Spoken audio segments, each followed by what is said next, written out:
नमस्कार, स्वागत है आपका इंडिया न्यूज़ इन खबर में और मैं हूं मनोज कुमार। दिल्ली के शाहीन बाग इलाके में पिछले 47-48 दिनों से नागरिकता संशोधन कानून को लेकर वहां पे प्रदर्शन चल रहा है। हालांकि इस प्रदर्शन को लेकर कई तरह की परस्पर विरोधाभासी बातें भी सामने आई।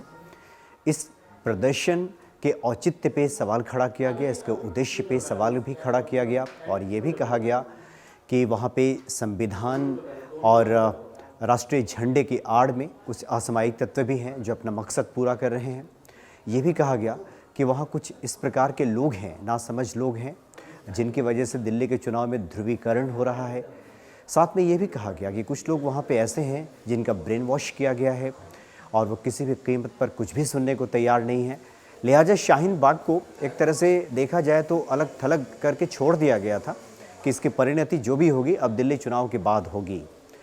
इस पे देखा जाएगा, इस तरह की बातें आई थी। हालांकि विपक्षी पार्टियों ने कई बार सरकार पे सवाल खड़ा किया कि सरकार का कोई भी नुमाइंदा वहाँ बातचीत करने को जा क्यों नहीं रहा। आखिर वो देश के लोग हैं, देश के नागरिक हैं, जो भी उनकी मांगें हैं या किसी प्रकार का कोई कन्फ्यूज़न है, भ्रम की स्थिति है, उसको भी दूर करना सरकार का ही काम है। लेकिन अब तक सरकार का कोई भी नुमाइंदा वहाँ नहीं पहुँचा था बातचीत करने के लिए। लेकिन अब लगता है कि सरकार इस मसले पर थोड़ी नरम पड़ी है, थोड़ी झुकी है सरकार। केंद्रीय कानून मंत्री रविशंकर प्रसाद ने एक ट्वीट किया है और उन्होंने कहा है कि वो शाहीन बाग के लोगों से मिलने को तैयार हैं, बातचीत करने को तैयार हैं, लेकिन कुछ शर्त है।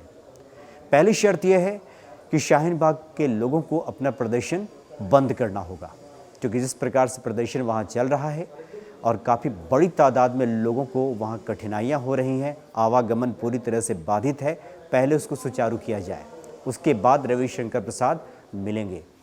दूसरी उनकी शर्त यह है कि वहाँ पे जो भी टुकड़े टुकड़े गैंग रहता है, उनके शब्दों में, या इस विचारधारा से जो प्रभावित लोग हैं, या फिर नागरिकता संशोधन कानून के विरोध के नाम पे जो इस तरह की बातें, अलगाववादी बातें करते हैं शर्जील इमाम जैसे लोग, पहले तो ऐसे लोगों से कोई बातचीत नहीं होगी, क्योंकि टुकड़े टुकड़े गैंग से बातचीत करने का कोई सवाल ही पैदा नहीं होता।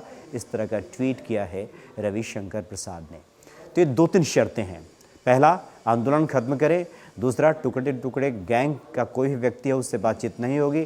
तीसरा, जैसे कि वहाँ दिख रहा है कि बाबा साहब अम्बेडकर की लगी हुई फ़ोटो और संविधान की प्रतियां हाथों में है, हाथों में तिरंगा है, और उसके बाद वहाँ पे अलगाववादी जो बातें हो रही हैं, इसको तो पहले ख़त्म करना होगा।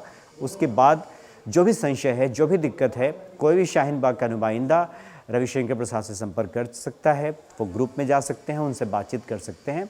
इस तरह का संकेत दिया है रविशंकर प्रसाद ने, ट्वीट किया है, वो तैयार हैं इसके लिए।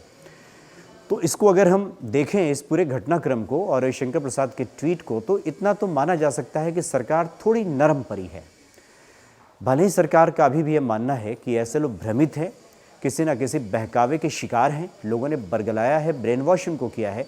लेकिन पहले सरकार जहां इस जिद पे अड़ी थी, सरकार का भी काफ़ी सख्त रवैया था कि किसी भी कीमत पर हम बातचीत नहीं करेंगे। लेकिन अब सरकार थोड़ी झुकी है, नरम पड़ी है और रविशंकर प्रसाद बातचीत करने को तैयार हो गए हैं। तो एक लोकतांत्रिक व्यवस्था में एक अच्छी पहल इसको कही जा सकती है। कम से कम सरकार ने कदम तो बढ़ाया है आगे बातचीत करने के लिए।